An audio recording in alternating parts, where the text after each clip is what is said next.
اور انسانی ایکٹیویٹیز، انسانی سرگرمیوں یا قدرتی ایکٹیویٹیز کی وجہ سے وہ انوائرمنٹ میں انٹروڈیوس ہوتا ہے تو اس کو پھر پلوٹنٹ بولتے ہیں۔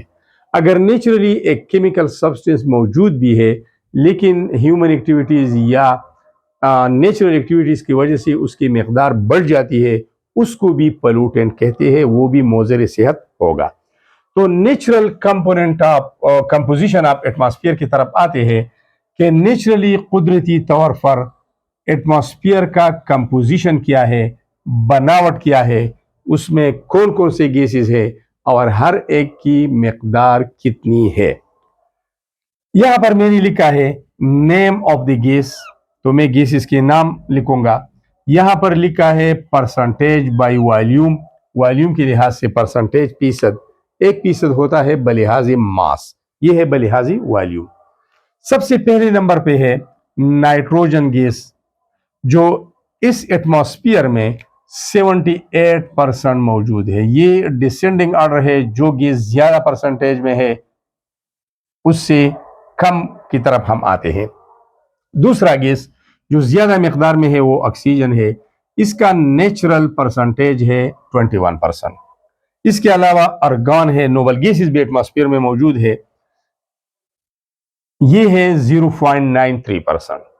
کاربن ڈائی آکسائڈ جو فوٹوسنتھسس کے لیے ضروری ہے اور اس کا پرسنٹیج ہے 0.038%۔ نیون گیس ہے 0.0018%۔ ہیلیم گیس ہے 0.00052%۔ میتین گیس ہے 0.00015%۔ کریپٹون ہے 0.00011% اور ہائیڈروجن گیس 0.40% یہ اس کی کمپوزیشن ہے ایٹماسفیئر کی۔ اس کے علاوہ واٹر ویپرز بھی ایٹماسفیئر میں موجود ہوتے ہیں۔ جب کپڑے سوکھتے ہیں، زمین سوکھتی ہے تو واٹر ایواپوریٹ ہو کر ایٹماسفیئر میں چلے جاتے ہیں، پھر کنڈنس ہو کر بارش کی شکل میں دوبارہ آتے ہیں اپنے ذخیروں ریزروائرز کی طرف، لیکن اس کی مقدار فکس نہیں ہے، کہیں پر یہ زیادہ ہے کہیں پر یہ کم ہے۔ سو یہاں پر ہم نے لکھا ہے واٹر ویپرز اماؤنٹ ویریز، مختلف ہونا فرام پلیس ٹو پلیس، ایک جگہ سے دوسری جگہ پہ اس کی تعداد، اس کی مقدار، اس کا اماؤنٹ، اس کا پرسنٹیج بائی والیوم یہ مختلف ہوتا ہے۔ So students, these were all about the introduction of environmental chemistry. Then atmosphere کیا ہے اور ایٹماسفیئر کا کمپوزیشن کیا ہے، کون کون سے گیسوں سے گیسز سے یہ بنا ہے اور اس کا نیچرل ایبنڈنس کیا ہے، قدرتی کثرت کیا ہے، والیوم کے لحاظ سے کتنی مقدار میں کون سا گیس ہے۔ تو سب سے زیادہ مقدار میں نائٹروجن پایا جاتا ہے، اس وجہ سے ہم نائٹروجن کو سالوینٹ بولتے ہیں اور باقی گیسز چونکہ کم مقدار میں ہے اس کو ہم سلوٹ بولتے ہیں۔